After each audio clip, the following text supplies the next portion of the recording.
All right, so section 3.2, we're going to talk about the definition of a logarithm. We're going to talk about what the graph looks like. The first part here is the important part. The second part is what we're really just going to do eventually. But this part right here, the fact that the inverse operation of an exponent is really what we're looking at when it comes to a logarithm.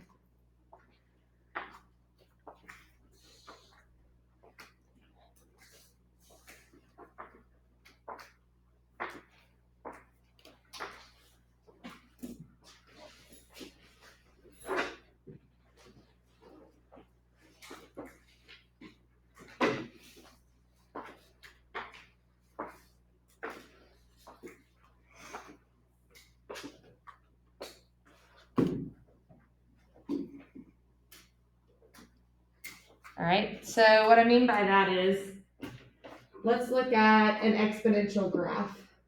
Let's look at that 2 to the x I was just drawing.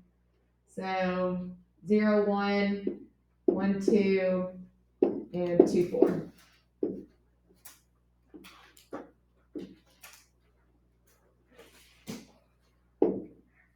Okay. So when we're talking about ordered pairs, what did we do to find the inverse? Just ordered pairs. Do we switch on? Yeah, we switch our x and y, okay? And then we plot those points. So let's say we switched x and y here. If this is 0, 1, we have 1, 0. If this is 1, 2, we now have 2, 1. And then if we have 2, 4, we now have 4, 2. So now we have this graph. So the red one is your logarithmic function, okay? So this would be like your 2 to the x, and this would be your log base 2 of x, okay? Just like any other inverse, they are symmetric about that y equals x, okay? So when we were talking about graphs of an exponential function, we didn't have necessarily a parent function. It depends on the base, all right? So we don't have a logarithmic function depending on the base, but if we want to use the common logarithm, which is base 10, then that would be, I guess, what you would consider your parent function. But again, it depends on the base. So yeah, so we'll look at those. So if the asymptote was originally at y equals 0, it's now at x equals 0. And we're going to talk about how to find the domain and everything like that as well. Okay?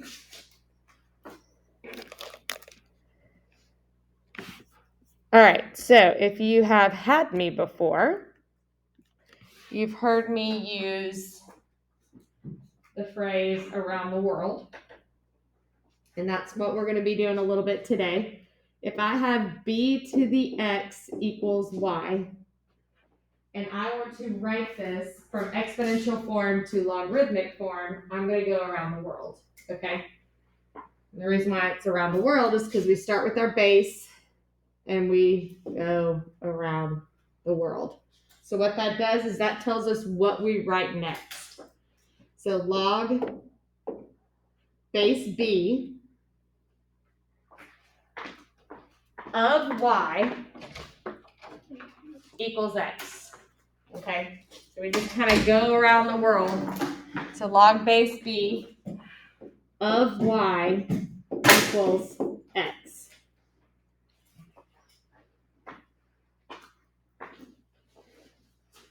The same goes if we wanted to go backwards.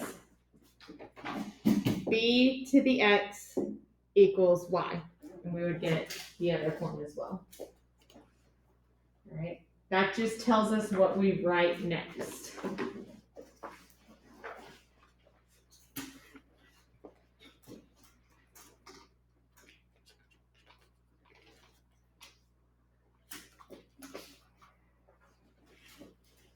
Literally, if you want to take a picture of the slide, this is as far as we've gotten so far.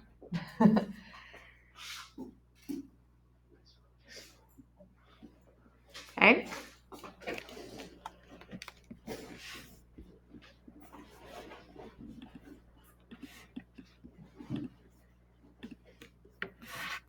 All right, so let's go in between the two forms on the next slide.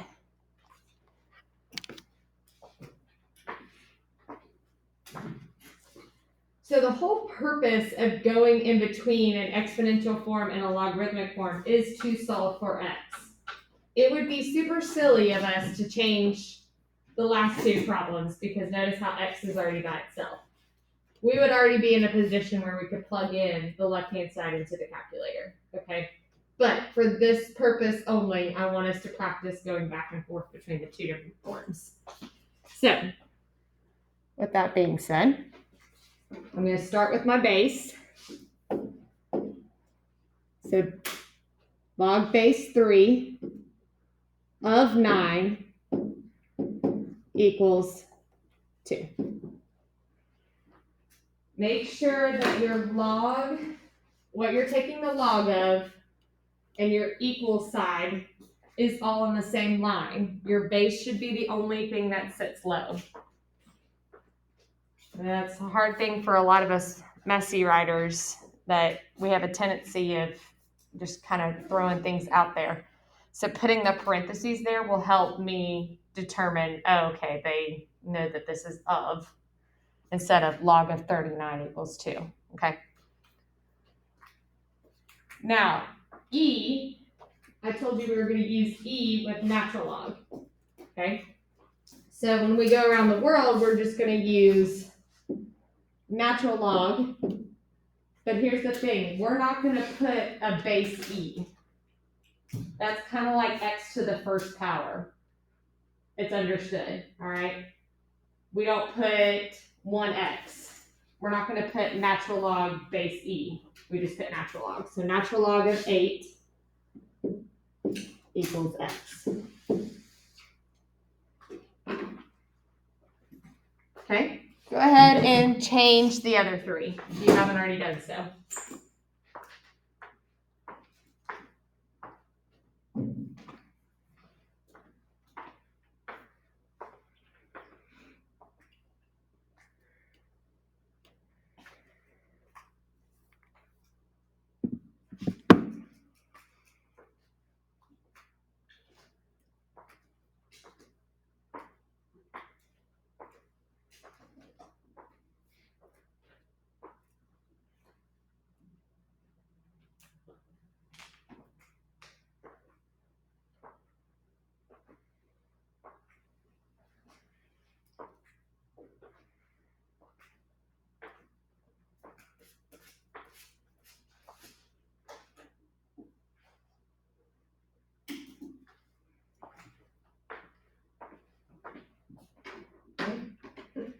Going from either form, we always start with our base. So b squared equals 4.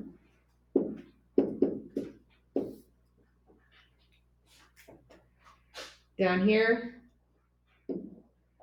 we have the square root of 2 to the x equals pi. So like I said, if we're solving for x, that would not be an ideal situation for us because x was already by itself. But just practicing the two forms. And if no base is written, what is it on natural log? B. So e to the x equals 4.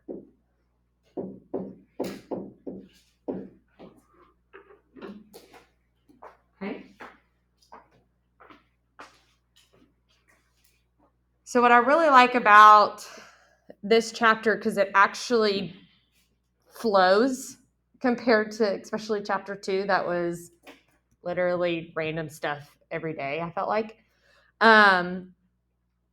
Starting now until we get to the solving section, we're doing everything we need to do before we solve.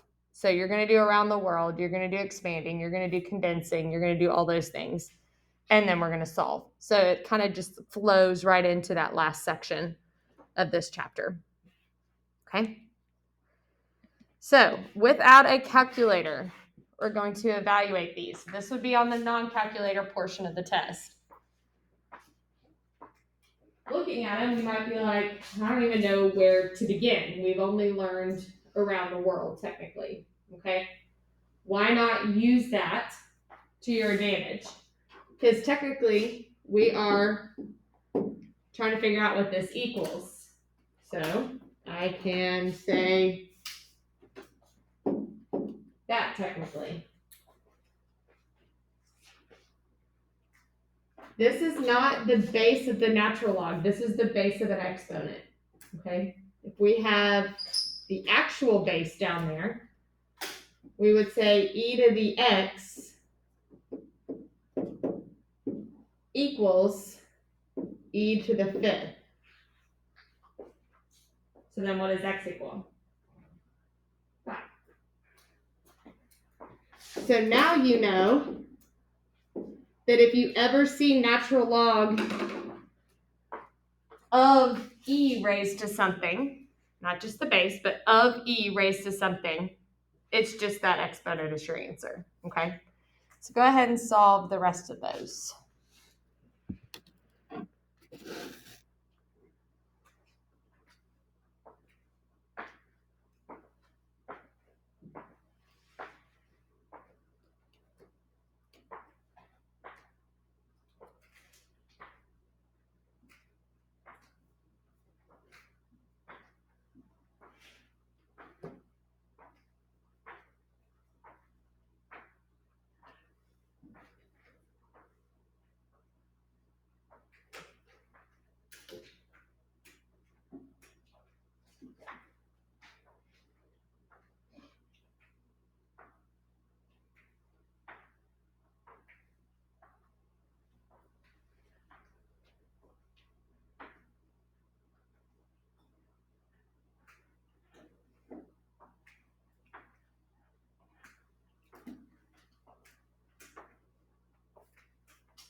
All right, so a couple of different ways you can approach this next one.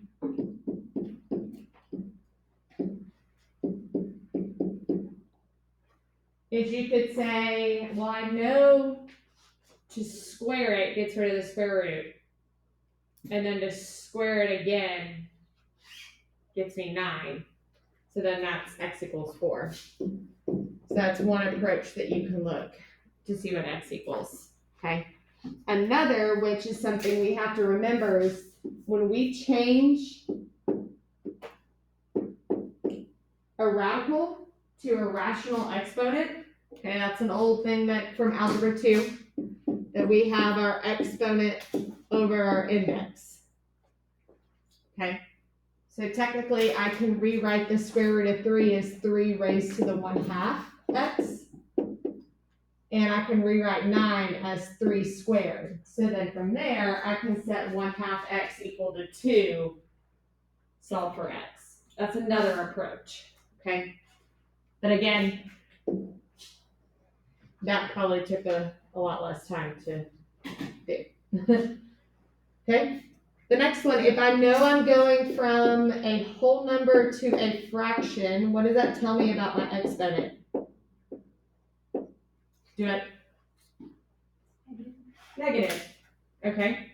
So then I know it's automatically going to be a negative number, and then I just have to remember 3 to the what power gets me 81? 4.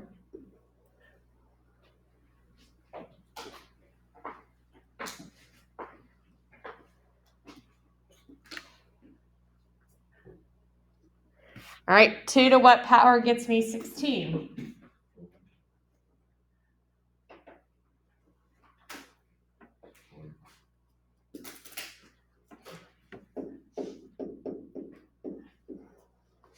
4. So notice how I stopped writing the x in there, and I stopped doing around the world. And I started asking the question 2 to what power gets me 16. Like I'm already starting to do that step in my head. But of course, if you ever need to just write it out, 7 to what power gets me the square root of 7. So we just talked about that up there. So x equals 1/2.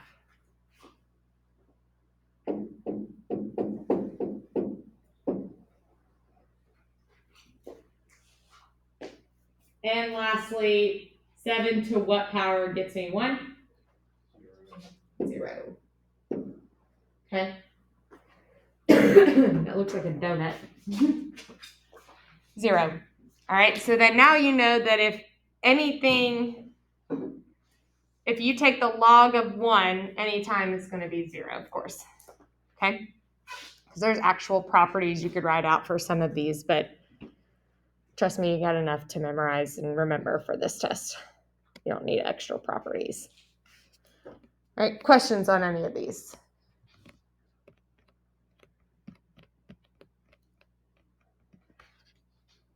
Lively bunch today. It's Thursday. All right. You already wrote the first part, but if we're doing the inverse, then the domain of a log function is the range of the exponential function. And the range of the log function is the domain of the exponential function.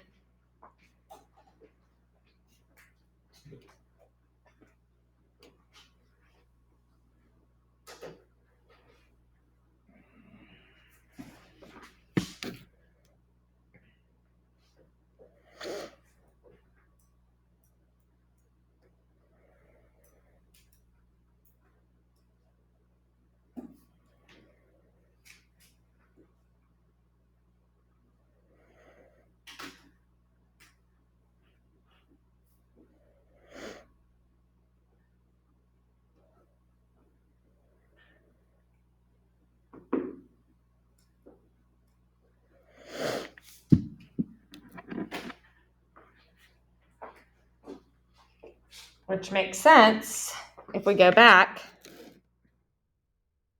If the domain of our exponential was all real numbers, that makes sense. Our range of our logarithmic function is all real numbers. And then our range of our exponential was from 0 to infinity, and our range, or our domain for our logarithmic is also 0 to infinity. So they just flip-flopped. All right?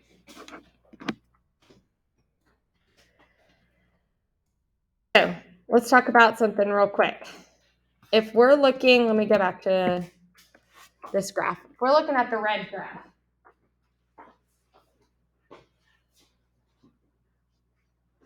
let's do this.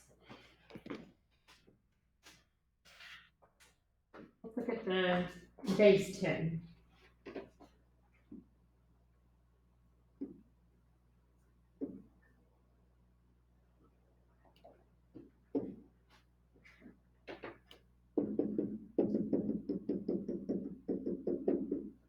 Okay. What would change the domain here? If the domain is originally from 0 to infinity, what would change the domain here?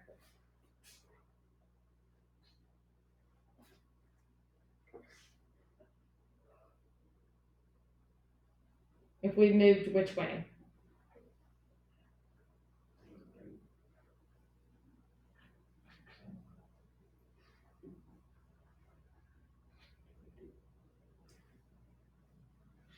What would change the domain here?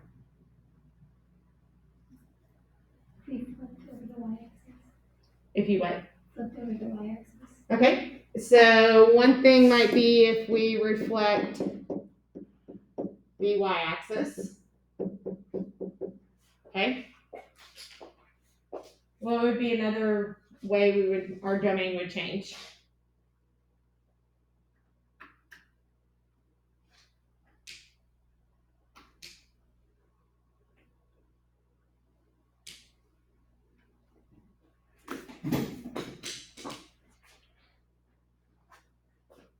What other transformations would change our domain?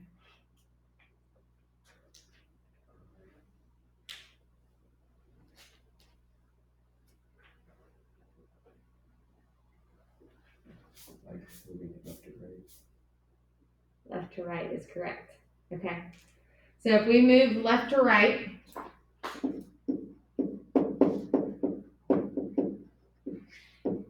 that also changes our domain. Where are those two places located when we're doing our transformations?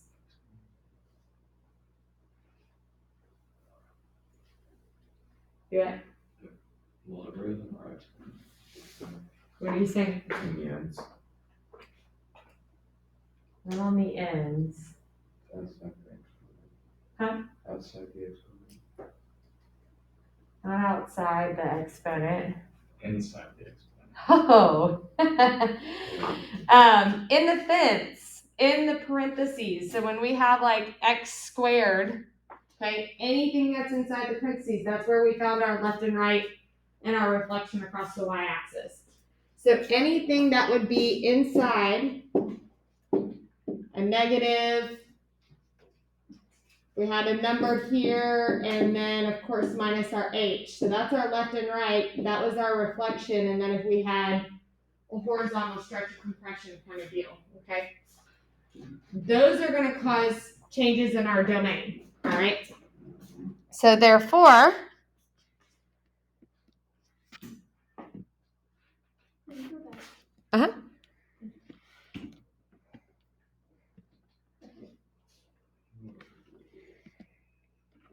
when we're trying to find the domain without a calculator, all we have to look at is what's going on inside right here, okay? So we're going to set what's inside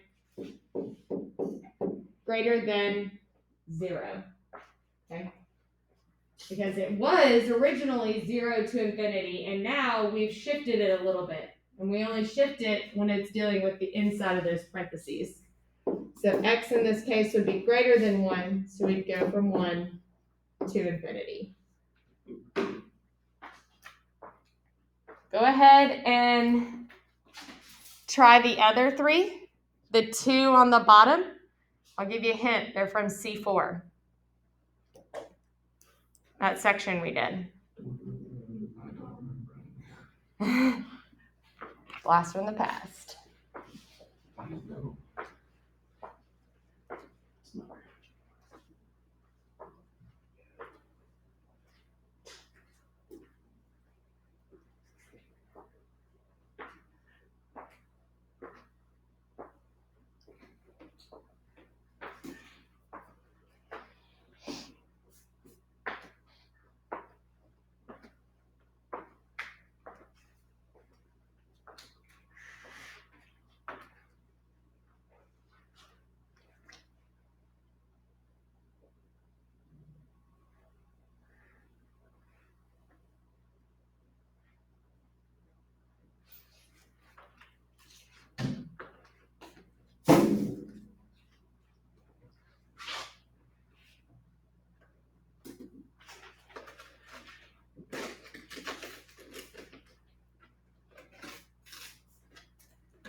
So for the next one, of course, if we have x cubed is greater than 0, we're just dealing with x is greater than 0. Okay. All right, so the next ones. Remember when we're dealing with a rational and an inequality, like we did in C4, so 1 over x minus 5 is greater than 0. We checked both the numerator and the denominator for what to set up our number line with. So if I set x minus 5 equal to 0, I get 5. And that's what I do to set up my number line. So I'm going to test 0, and I'm going to test 6. I just like to use 0 because it's easy. If I plug in 0, I get negative 1/5. Is negative 1/5 greater than 0? No. If I plug in 6 into the equation, I get 1 over 1, which is 1. That is greater than 0. So my answer is going to be 5 to infinity.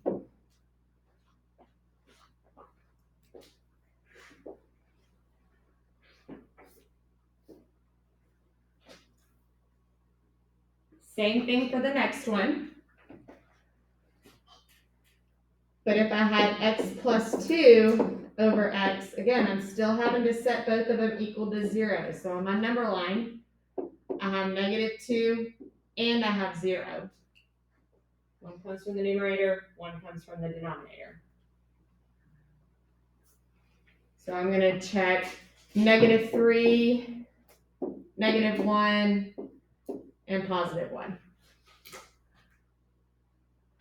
So negative 3 plus 2 gets me a negative 1 over a negative 3, which makes it a positive. Plug in a negative 1, I get 1 over a negative 1, which gets me a negative. So I don't want that. And if I plug in 1, I get 3 over 1, which is a positive, and I do want that. Okay. So then to write out my interval notation, I have negative infinity to negative 2, and then I pick back up 0 to infinity.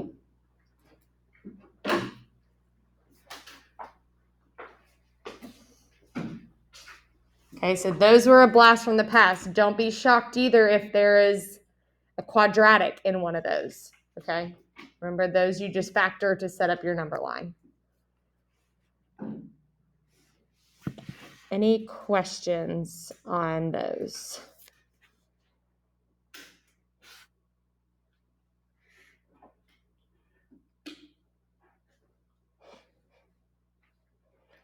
Why are you so quiet today?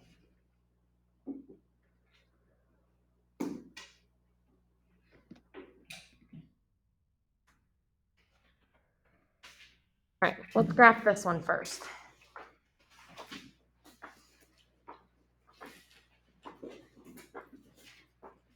So this would be on the non-calculator portion of the test.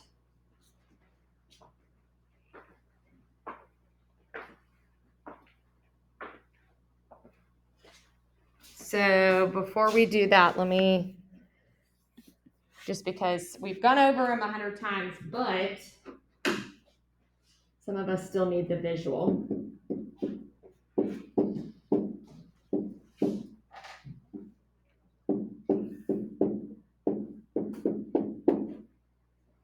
So this still reflects the x-axis.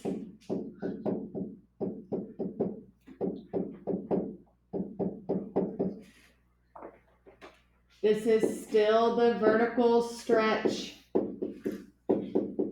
and compression. This is still the reflex y-axis.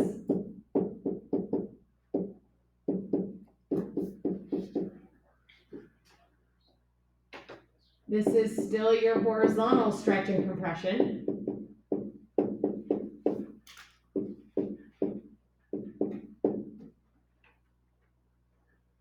This is still your left and right.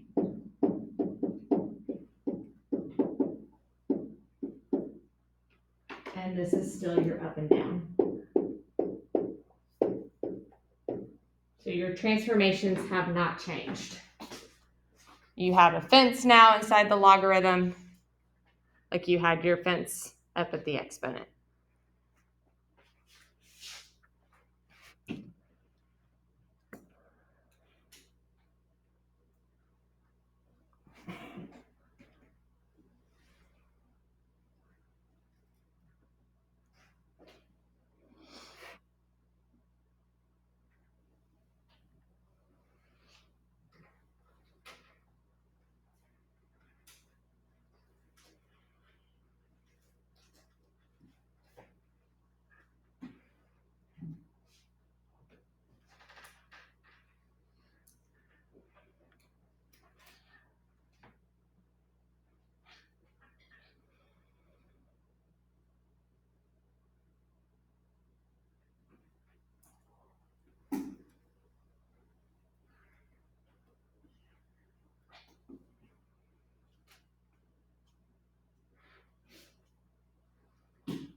All right, so go back to that problem we were working on.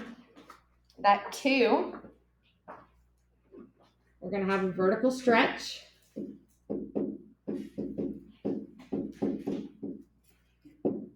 And then we're going to go left 3.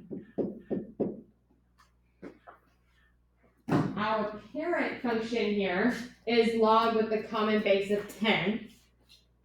So just like with our exponential functions, we're going to have, if we had 0, 1, we're always going to have that 1, 0. So to start off with, we always have that 1, 0, and then an additional point, if we think about it for a second.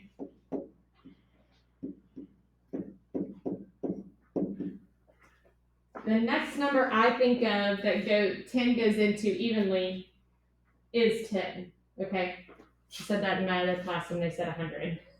No, skipped a couple, but close. I wouldn't want to draw out 100 hash marks that way. Okay. If I plug in a 10, 10 to what power gets me 10? 1. So then now we know the two points that we're always going to have is 1, 0, and also our base and 1. Okay? So I plugged in a 10 and got a 1, so 10, 1.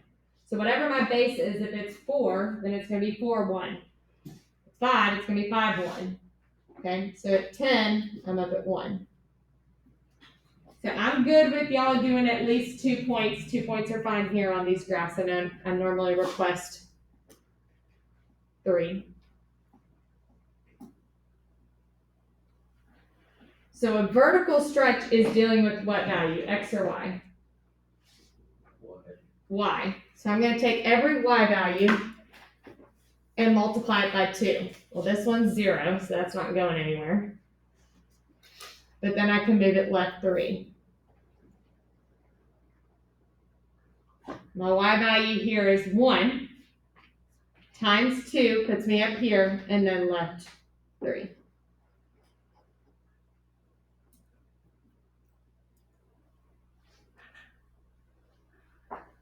Originally, our asymptote was at 0. We also moved that to the left 3. And now I can draw my graph. Whoops. Went a little squiggly there. Sorry. Not supposed to be squiggly. Yeah. How did you say you got between 1 to 0? That's so if we do log base 10, it's from the parent ones that we were doing, but if we did log base 10 of 1, 10 to what power gets me 1? 0. So 1, 0. So that's why we're always going to have our base in 1 and 1 and 0.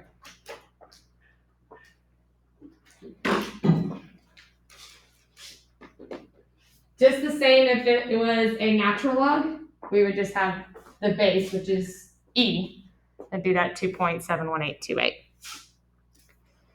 And so on. Other questions on this?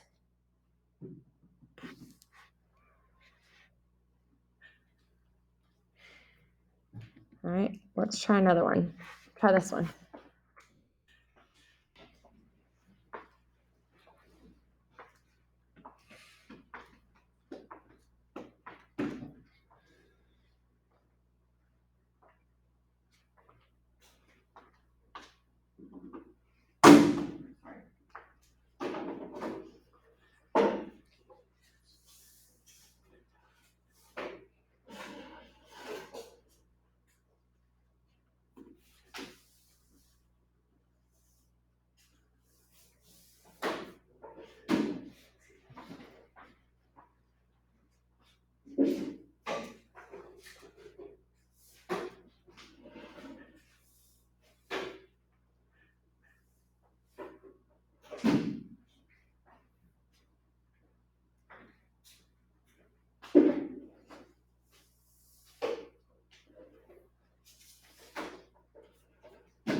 Open it. Sure.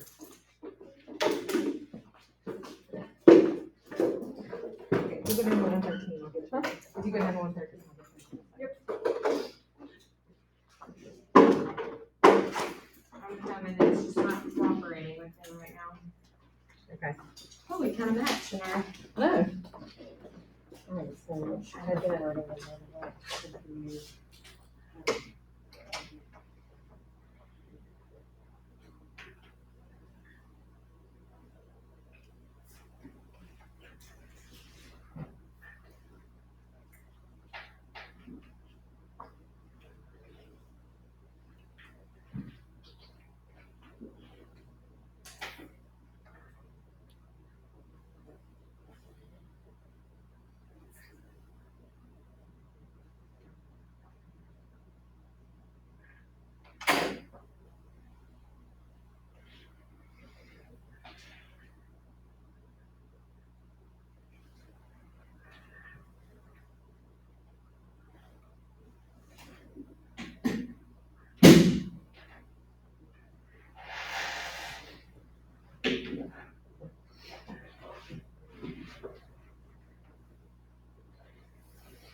Thanks. Yep. I gotta read my rules now.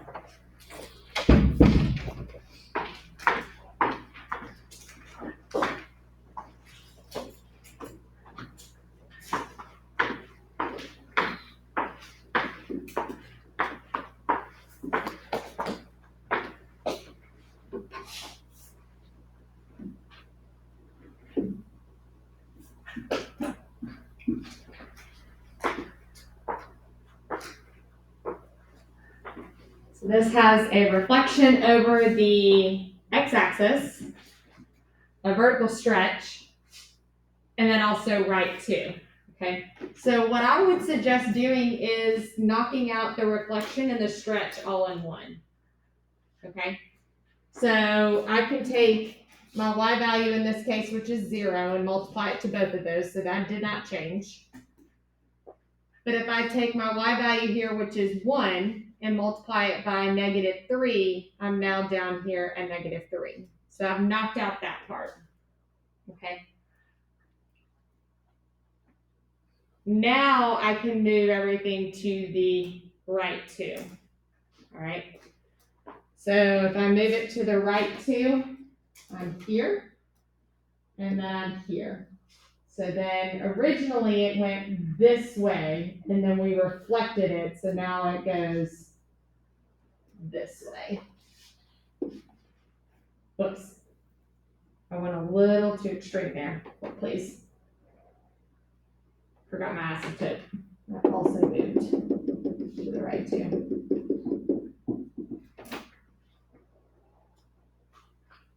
Okay.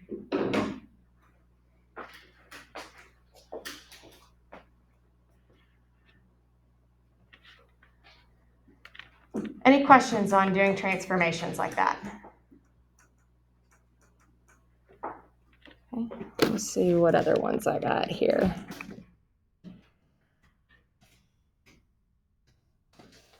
Let's try this one.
So we're going to end up with the horizontal compression here. And remember, this is the reciprocal, so it's by 1/2. All right, so if originally we had these 2 points, we're going to take our x values and cut them in half. Okay?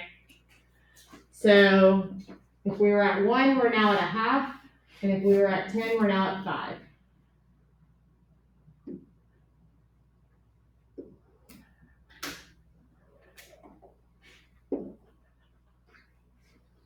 Okay.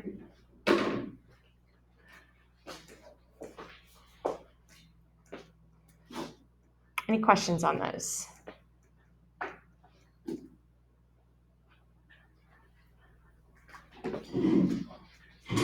Okay. Let's go ahead and